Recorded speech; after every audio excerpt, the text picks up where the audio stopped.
क्रोध एक ऐसा श्राप है जो हमें कोई और नहीं देता बल्कि हम खुद को देते हैं। 94.3 माय एफएम से मैं हूं विनी आपके साथ और चलो आज कुछ अच्छा सुनते हैं।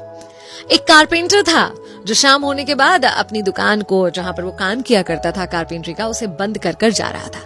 ताला लगाकर चला गया, लेकिन एक छोटा सा रास्ता था, दीवार के बीच में एक छोटी सी दरार थी। रात में उसकी दुकान में वहां से एक सांप घुस आया। सांप घुस तो आया था लेकिन उसे समझ नहीं आ रहा था उसे कहाँ जाना है। इधर से उधर, आगे पीछे, ऊपर नीचे भटक रहा था सांप उसकी दुकान में। सांप भूखा हो चुका था।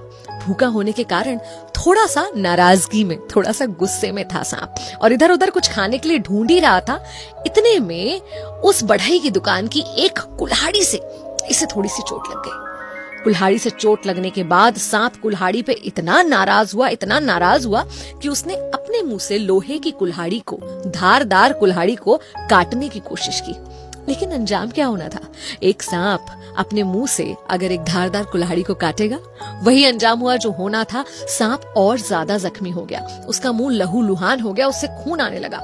इस वजह से सांप को और गुस्सा आया, और जैसे कि सांप की आदत होती है कि अपने शिकार को अपने पूरे शरीर से जकड़ लेता है, कस के पकड़ लेता है, उस तरह से कस के उसने कुल्हाड़ी को पकड़ने की कोशिश की। लेकिन उसका अंजाम फिर वही होना था जो हुआ।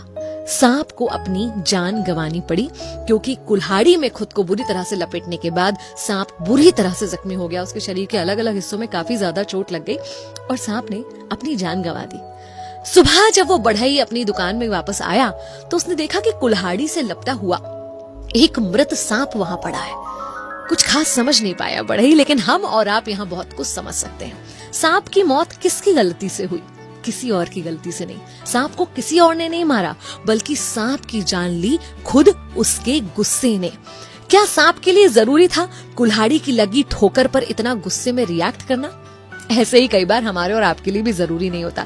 जरूरी नहीं है कि हर सिचुएशन, हर हालात या हर व्यक्ति को आपका उतना अटेंशन मिले जितना आप दे देते हैं। किसी की छोटी सी बात पर कभी कभी हम ओवर रिएक्ट कर जाते हैं, नाराज हो जाते हैं, और समय बीतने के साथ हमें पता चलता है कि इस गुस्से से नुकसान उस व्यक्ति का नहीं हुआ है जिस पर आप गुस्सा कर रहे थे, या जिसे सबक सिखाना चाहते थे, या जिस पर आप नाराज थे, बल्कि इसका बुरा असर तो आप पर ही हुआ है। जब आप 1 मिनट के लिए गुस्सा करते हैं ना, तो आप खुशी के 60 सेकेंड्स खो देते हैं। तो सोचिए, एक पल के लिए रुकिए, ठहरिए और देखिए कि क्या इस सिचुएशन को, क्या इस व्यक्ति को आपकी अटेंशन की जरूरत है?